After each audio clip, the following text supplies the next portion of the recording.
And EU politicians and organizations also condemn the attack on the Epoch Times printing press in Hong Kong. Members of the UK Parliament's upper house responded to the news of the attack on one of Hong Kong's independent media. Lord Hunt of King's Heath said he was very shocked to hear this. The Epoch Times is an amazing independent media outlet in Hong Kong, fearless and standing up for a free press and human rights. May its voice never be silenced. Lord Alton of Liverpool said, "Those who become enemies of freedom of speech, who smash up printing presses or threaten journalists, have no respect for human rights and show their fear of truth.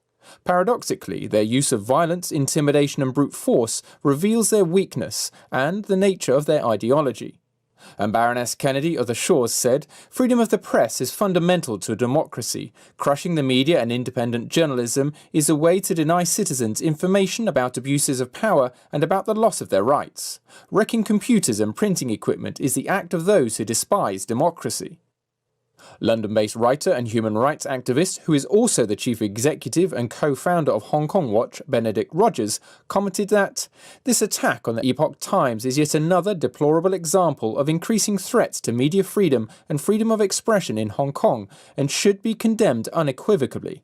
An international cross-party group of lawmakers, the Inter-Parliamentary Alliance on China, said, "The freedom of press is an absolute requirement in any state that respects the rule of law. If the Hong Kong authorities really were independent champions of their democratic system, they'd defend the Epoch Times.